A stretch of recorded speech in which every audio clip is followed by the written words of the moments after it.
Hello everyone, this is Professor Pawan Shavankar and I welcome you in the 19th lecture of Control System Engineering. And in last lecture we have discussed standard test input, out of which we have covered two types, that is a step type and ramp type, and remaining two types, that is parabolic and impulse type, we will discuss here. So let us shortly rewind it. What was a step type? So step type is a suddenly applied input, and the ramp type is gradually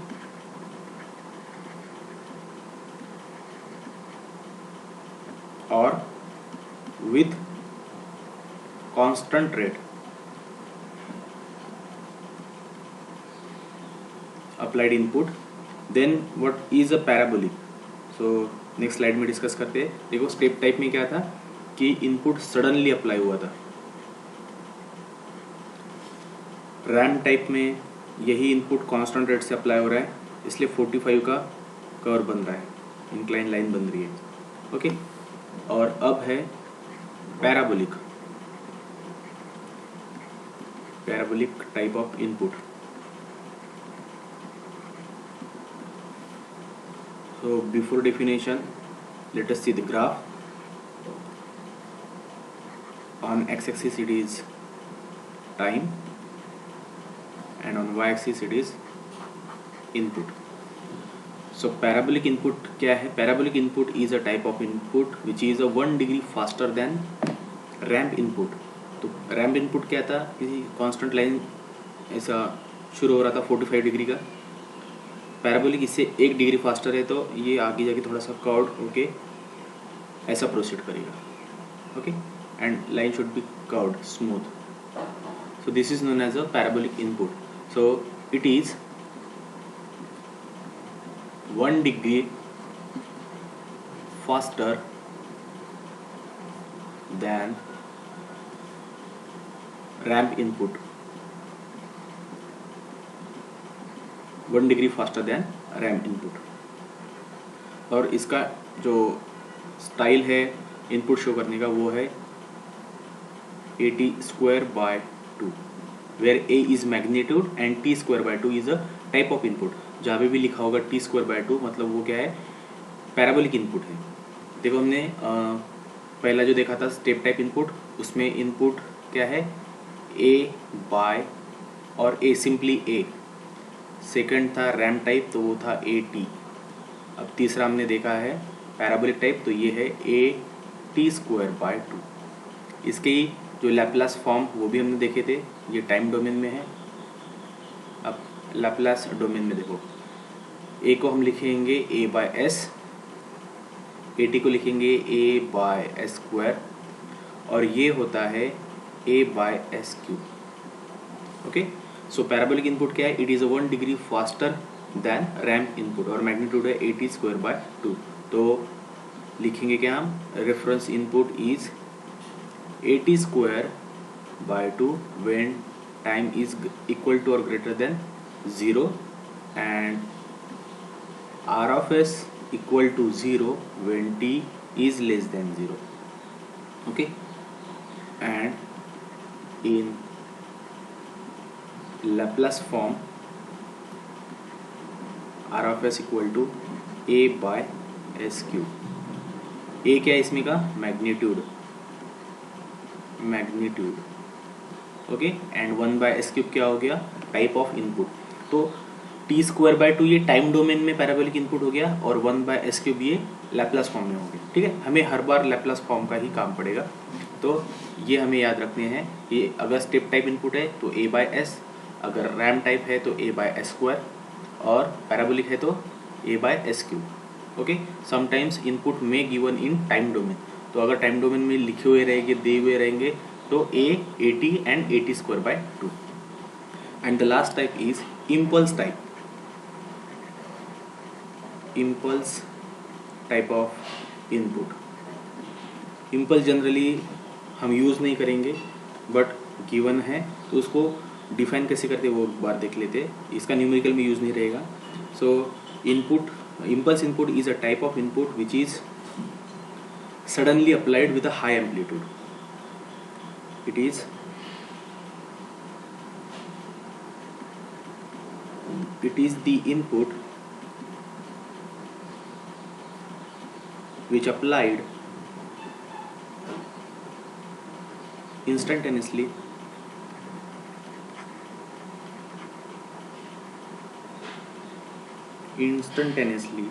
for very short duration with high amplitude मतलब यहाँ पे आप consider करो magnitude. अब देखो graph से ज़्यादा clear हो जाएगा। ये ग्राफ जिसमें एक्स एक्सिस पे हम टाइम ले रहे हैं और वाई एक्सिस पे ले रहे हैं इनपुट। तो इम्पल्स इनपुट क्या होता है? जस्ट लाइक सपोज ये जो शेडेड पोर्शन है ये शो कर रहा है इम्पल्स इनपुट। तो यहाँ पे क्वांटिटी सपोज ए है और टाइम है 0। सो 0 टाइम के लिए और वेरी शॉर्ट टाइम के लिए एम्पलीट्यूड एकदम हाई जा रहा है और सडनली नेक्स्ट मोमेंट पे वही एम्पलीट्यूड और वही इनपुट 0 हो जाएगा। इसका एग्जांपल है अपने वो जो पल्स लाइन देखी होगी, सडनली एक मोमेंट के लिए उसका एम्पलीट्यूड एकदम हाई हो जाएगा और बाद में 0 हो जाएगा। तो that is the best example for impulse input. Okay,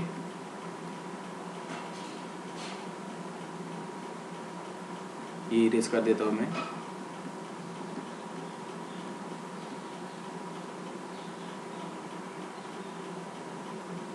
So impulse input is shown as R of S is equal to A when t is equal to 0। मतलब जब टाइम 0 है, बहुत ही ज़्यादा कम है क्योंकि हमने वहाँ पे लिखा है for very short duration. Okay, and next moment पे वो इनपुट 0 हो जाएगा। So when t is not equal to 0, तो मतलब यहाँ पे भी 0 है, इसके पहले भी 0 था। ओके, तो ये है इम्पल्स इनपुट जिसको हम यूज़ नहीं करेंगे कहीं न्यूमेरिकल में भी नहीं। हमारे जो पहले 3 इनपुट है वही काम के है। सो हमारा स्टेप टाइप इनपुट था A/S where A is magnitude, 1/S is a type. Second है रैम टाइप, टाइम डोमेन में हो गया AT और उसको लैप्लास फॉर्म में लिखेंगे A/2। तीसरा था पैराबोलिक टाइप AT²/2 जिसको लैप्लास फॉर्म में लिखते हैं A/S3। आपको ये 3 जो टर्म है वो याद रखनी है। अगर स्टेप टाइप है तो A/S, रैम टाइप है तो A/2 और पैराबोलिक है तो A/S3। और फोर्थ था इम्पल्स जो सिंपली A ही लिखेंगे, A। ओके, दोनों इसमें टाइम डोमेन में और लैप्लास फॉर्म में। तो ये थे टाइप ऑफ इनपुट। नाउ और next term is derivation of steady state error. इस यूनिट का बहुत इंपॉर्टेंट डेरिवेशन शायद एग्जाम में आ सकता है। Okay, so derivation of steady state error. To start this term we need to consider close loop system. So consider close loop system as follows. एक diagram draw कर रहा हूँ मैं जिसमें रेफरेंस इनपुट है R of S, summing point है, then एक block होगा मतलब G of S,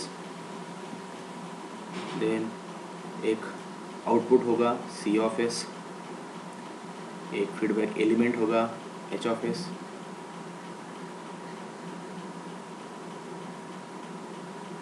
और ये जाएगा समिंग पॉइंट पे वापस। तो सपोज यहाँ पे सिग्नल है माइनस। ओके, अब कुछ सिग्नल्स के नाम ले रहे हैं हम, जैसे R of S हो गया, G of S, H of S। H of S क्या है? एक feedback element. G of S क्या है? Forward transfer function. तो जो फीडबैक एलिमेंट है उसका जो सिग्नल है उसको लिखेंगे हम B of S। और ये प्रोसेस होके R of S के बाद में यहाँ पे जो जनरेट होगा वो है suppose error signal E of S। Okay, तो ये हमने एज्यूम किया है जिसमें R of S क्या है? Reference input, C of S control output, G of S forward transfer function, H of S feedback element, और 2 सिग्नल हमने एक्स्ट्रा एज्यूम किए इसमें, जो B of S क्या है? फीडबैक सिग्नल, और E of S क्या है? Error signal. ओके, इसका वर्किंग कैसा है देखो, रेफरेंस इनपुट जा रहा है समिंग पॉइंट पे, उसके बाद में G of S forward transfer function जो कुछ भी जनरेट हुआ, प्रोसेस हुआ और हमें सर्टन एक आउटपुट मिलेगा यहाँ पे सी ऑफ एस, ये हमारा आउटपुट हो गया।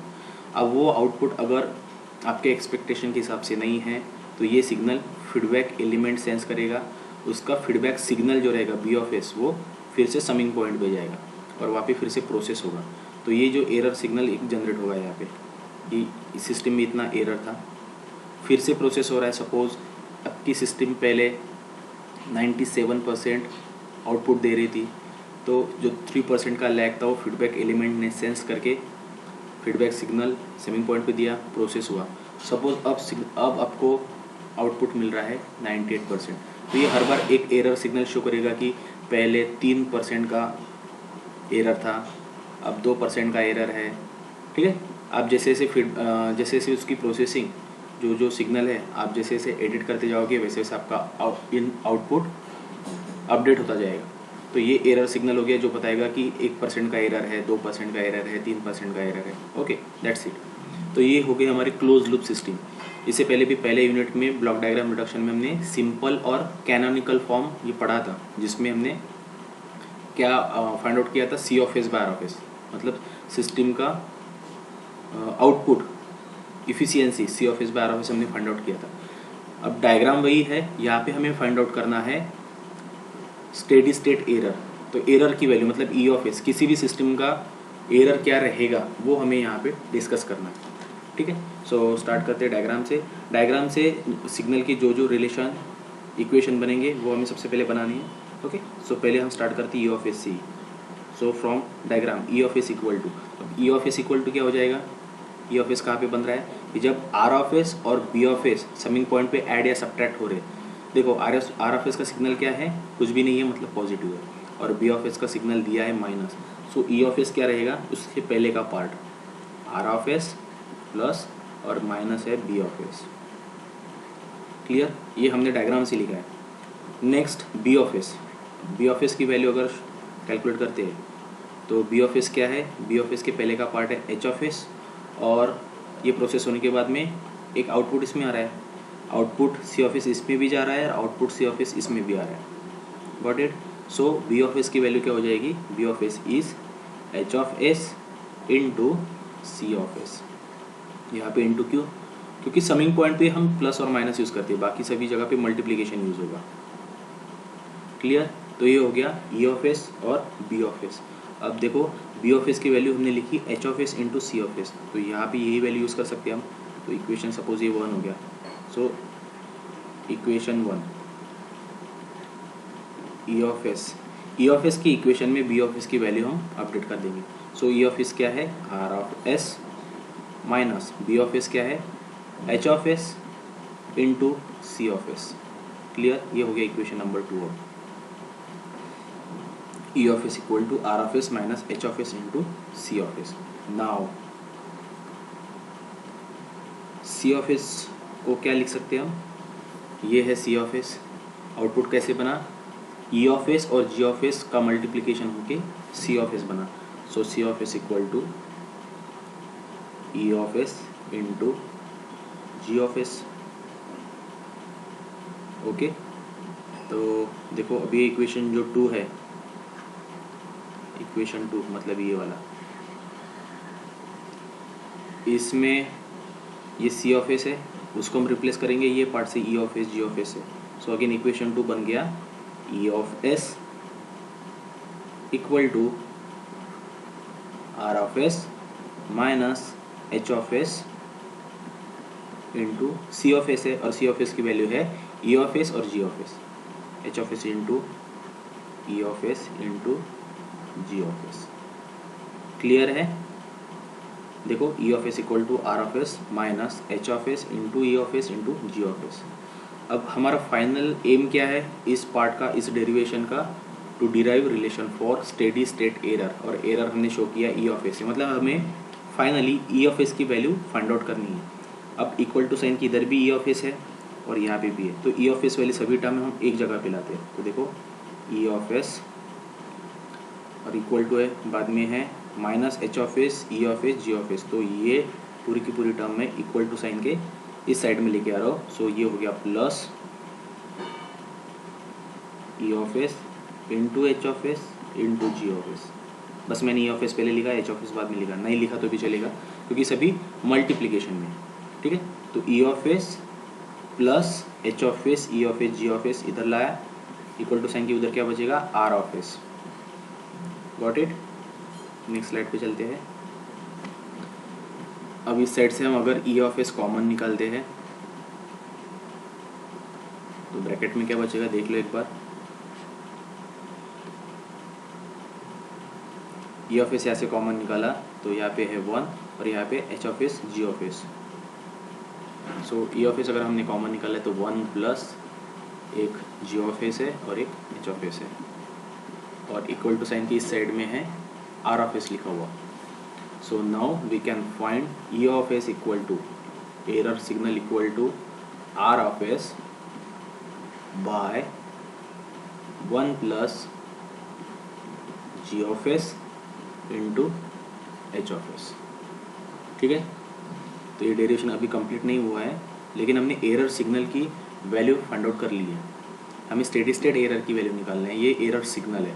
सो ई ऑफ एस हुआ R of S by 1 plus G of S, H of S. इसमें एच ऑफ एस क्या है, H of S feedback element है, ठीक है। किसी भी सिस्टम को यूनिट फीडबैक सिस्टम कब बोलते हैं, जब फीडबैक एलिमेंट की वैल्यू 1 है। तो मैं यहाँ पे बोल सकता हूँ फॉर नॉन यूनिटी फीडबैक, और E of S equal to R of S by 1 plus only G of S, और you can say 1 plus G of S into 1। मतलब अगर मैं एच ऑफ एस की वैल्यू 1 कंसिडर करूँ तो जी of S into 1 simply. तो यहाँ पे इसका मतलब क्या हुआ, for unity feedback system, unity feedback system, okay. तो यूनिटी फीडबैक सिस्टम किसे बोलते हैं, जहाँ पे एच ऑफ एस की वैल्यू, एच ऑफ एस मतलब क्या है, फीडबैक एलिमेंट। तो फीडबैक एलिमेंट अगर 1 है तो वो क्या हो गया, यूनिटी फीडबैक सिस्टम हो गया। सिस्टम को यूनिटी फीडबैक और नॉन यूनिटी फीडबैक किस बेसिस पे बोलेंगे, अगर फीडबैक एलिमेंट की वैल्यू 1 है या फिर नहीं है तो। So if it is 1 it is unity feedback system. तो ये हो गया आपका एरर सिग्नल की वैल्यू और एरर सिग्नल का equation, R of S by 1 plus G of S into H of S, okay. So अब ये हो गया लैप्लास फॉर्म एरर सिग्नल का। टाइम डोमेन में इसको लिख सकते हैं हम in time domain steady state error is ESS equal to limit time domain में बात करें हम तो limit t tends to 0, time tends to infinity E of t, ठीक है। जब भी हमें टाइम डोमेन में स्टेडी स्टेट एरर रिप्रेजेंट करना है, सो वो रहेगा limit t tends to infinity E of t, okay. तो ये हो गया टाइम डोमेन में। और इसको ही लैप्लास फॉर्म में कैसे लिखते हैं, इसको लिखते हैं कि जैसे for example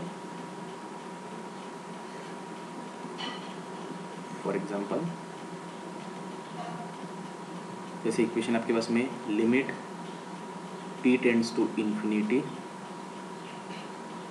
f of t, उसको लैप्लास फॉर्म में लिखेंगे हम limit s tends to 0 s f of s, ऐसा लिखते हैं। तो जैसे हमारे पास में ई वाला इक्वेशन है, मतलब एरर वाला इक्वेशन है, तो उसको लिखेंगे हम in Laplace form,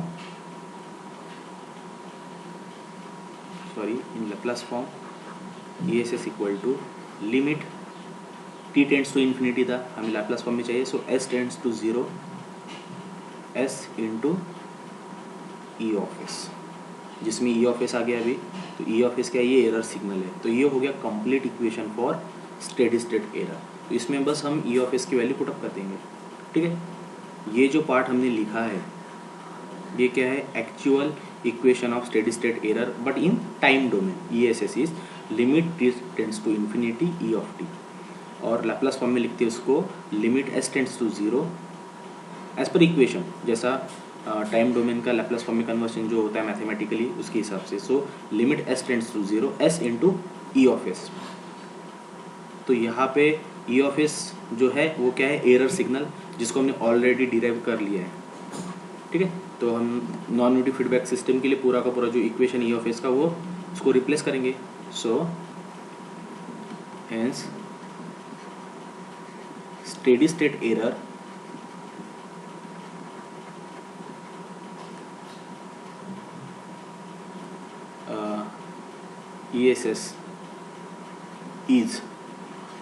ESS equal to limit s tends to zero s into क्या था E of S।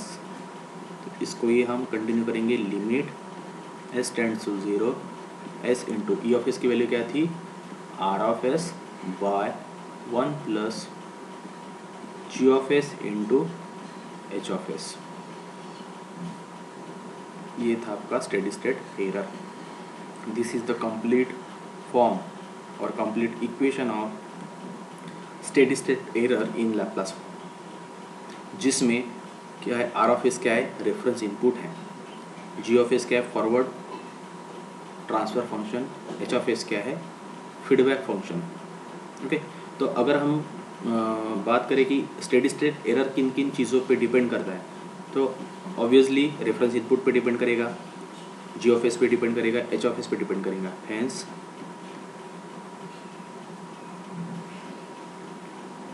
Steady state error depends on number 1 R of S, मतलब क्या है, टाइप ऑफ इनपुट। आपके पास में एक से ज़्यादा इनपुट है, आर ऑफ एस की वैल्यू हम कभी स्टेप टाइप रख सकते हैं, रैम टाइप, पैराबोलिक टाइप रख सकते हैं। मतलब आर ऑफ एस में B equal to A by S और ए बाय एस स्क्वायर और ए बाय एस क्यूब।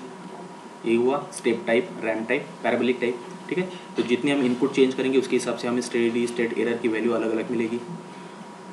दूसरा पार्ट है कि जो combinedly G of S into H of S को बोलते हैं open loop transfer function. Okay, G of S H of S क्या है, open loop transfer function. Second is depends on open loop transfer function, that is G of S into H of S. इसकी value अगर G of S H of S की value जैसे जैसे हम change करते जाएंगे उसके हिसाब से भी हमें स्टेडी स्टेट एरर की अलग अलग वैल्यू मिलेगी। ठीक है, और लास्ट में है डोमेन नॉन लीनियरिटीज। इसका मतलब होता है कि कुछ ऐसे एरर या ऐसे चीज़ें जो हम काउंट नहीं कर सकते, miscellaneous, extra. Okay, so basically हमें दो पैरामीटर पे ध्यान देना है कि टाइप ऑफ इनपुट अगर चेंज हुआ तो स्टेडी स्टेट एरर भी चेंज होगा। सो कितने टाइप के इनपुट है हमारे पास में, हम 3 इनपुट एक बार चेंज करके देखेंगे और एरर पे क्या इफेक्ट होता है वो चेक करेंगे। उसके बाद में सेकेंडली हम ये सब एनालिसिस करेंगे हम कि स्टेडी स्टेट एरर की वैल्यू 3 अलग अलग इनपुट के लिए क्या आ सकती है। उसके बाद में 3 अलग अलग इनपुट के लिए जब हम G of S H of S change करेंगे वो टाइम पे स्टेडी स्टेट एरर पे क्या इफेक्ट होता है। Okay, that's it. ये डोमेन नॉन लीनियरिटीज इफ एनी, अगर कुछ हुआ तो, which is not that much important. तो हमने अभी ये डिसाइड किया है कि रेफरेंस इनपुट हम 3 बार चेंज करेंगे और G of S H of S हम चेंज करके देखेंगे वो कैसे चेंज करना है, क्या करना है उसमें later on we will discuss definitely. Got it. तो ये हुआ derivation for steady state error. तो अगले लेक्चर में हम क्या करेंगे कि इफेक्ट हम स्टडी करेंगे, effect of input and change in open loop transfer function on steady state error। मतलब अब अगला टारगेट हमारा रहेगा कि हम 3 बार इनपुट चेंज करके देखेंगे और open loop transfer function change करके देखेंगे, जिसका equivalent corresponding equation steady state error का हमें क्या क्या मिलेगा वो हमें स्टडी करना है। Okay, so will stop here, thank you.